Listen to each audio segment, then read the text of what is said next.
Many American families believe that Europe is too expensive to travel with kids, and I was there too at one point. Flights, food, hotels, transportation, it kind of all can seem and sound out of reach. Well, after traveling and living in Romania with our family and traveling there for the past 10 years, we learned a lot about these beliefs that aren't true. So today I'm breaking down the 5 family travel myths that make Europe seem way more expensive than it actually is, okay? We have traveled Europe as a family. We have paid real prices, not influencer highlight prices. Okay, so these myths can come from real experiences. Myth number 1 is that most families assume Europe automatically equals luxury pricing. And in reality, a lot of times the daily costs in many European cities are much lower than in the US, and your tax is like already wrapped in. So you don't have to pay that extra added sales tax when you go to the cash register. The price is the price. And a lot of items and grocery items that you're gonna be buying are lower price than they are in the United States. Walkable cities can also reduce your cost for transportation. So again, location, location, location. The where you stay, the more popular it is, the more expensive it's going to be. But also on the other end, if you can find a nice one in the middle, you're going to lower your transportation cost. And many attractions are free or they're absolutely discounted for kids. And this is specifically true and real for like all of the UK. So England and Scotland, the museums are 100% free and for adults as well. And Europe rewards slower local family travel. The more places you go, the more expensive your stay is going to be, okay? Europe isn't automatically expensive. It depends on how you travel, and if you're already overwhelmed with planning, or your spring break is right around the corner, download my free family packing list that's in the description. So myth number 2, okay? Flights to Europe with kids are always unaffordable flights, and these are the biggest barrier for families to overcome. And we've had so many families tell us, how do you afford this? You must be rich. And that's just simply not true, okay? There are so many things that you can do to make these trips affordable, especially the flights, okay?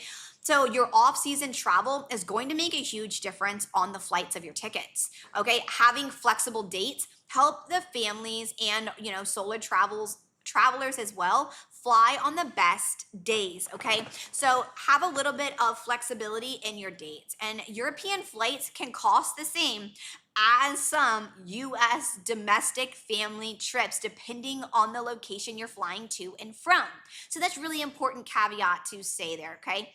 Your flights will look expensive until you know when and how families actually book them. So if you're planning a family trip to Europe and you want the step-by-step way to do this on a budget, I have a family travel course that walks you through flights and accommodations and food and transportation and so much more. And it's linked in the description and down in the comments if you want something more structured. So let's get back into the myths. Myth number 3, hotels in Europe are too small and too expensive for kids and families or large groups, and you're really worrying about the tiny rooms with the high price tags, right? Because that seems like they don't mesh well, right? Apartments are common, okay, and family friendly in Europe. So look through Airbnb, look through Agoda, look through Booking.com, okay? You're going to find apartments that can be much cheaper than hotels. Family rooms are normal and not rare. And kitchens, if you are getting an apartment, your kitchen in there is going to instantly reduce your food costs, especially for breakfast and lunch. I know you're on vacation, you probably want to eat out. We always pick dinner to usually be the one that we eat out, or you can swap it for lunch.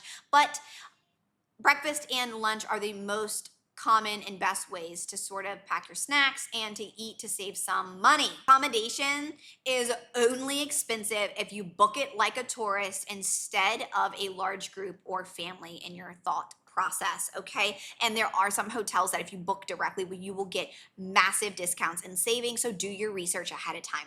So myth number 4, eating out in Europe with kids costs a fortune, okay? Especially for families. So assuming that every meal is going to mean a restaurant bill is a myth. You have bakeries and markets and lunch menus with lower costs, and your kids' portions are common and accepted.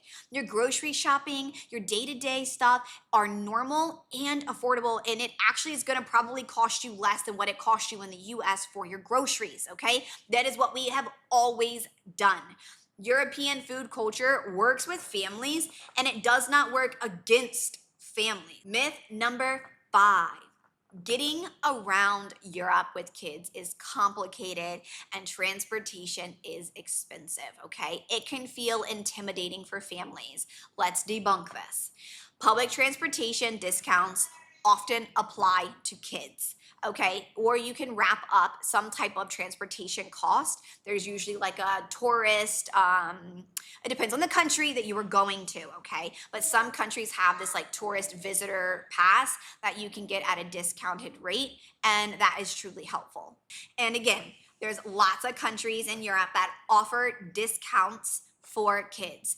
And it's Europe. You're going to have walkable cities, okay? And this is going to reduce your need for a car or to ride around. Again, I'm talking about Europe. That is a continent with many, many different countries involved with different languages, different rules, different laws, different culture, different language. So you need to keep this in mind when you are looking at your specific destination, okay? Because it's not a one size fits all. And once you have your fewer car expenses, it also means fewer surprise costs because transportation can easily become simpler and cheaper when families do not need a car in Europe. And driving in Europe is not the same as driving in America. And that's really important to add. And if you are driving in Europe, get your AAA International's insurance, okay? These myths come from comparing Europe to luxury vacations that you see on social media. So traveling in Europe is about planning differently, not spending more. Europe can be one of the most family-friendly and budget-friendly places that you can travel with kids if you know how to do it before you get there. So if you are planning family travel and you want honest travel and planning advice, this channel is all about real-world family travel. And Europe feels expensive or overwhelming with kids, but it does not have to be. That is a myth, and I used to believe that as well until we lived it, okay? And we debunked it ourselves in real life. I put everything that we've learned into a family travel course designed for real budgets. And I walk you through planning Europe with kids without overspending or stressing. You can check it out in the description, and I will try to remember to link it into the comments. And if it would help your family, but if you're not ready yet, subscribe for more family trips. And until the next one, bye.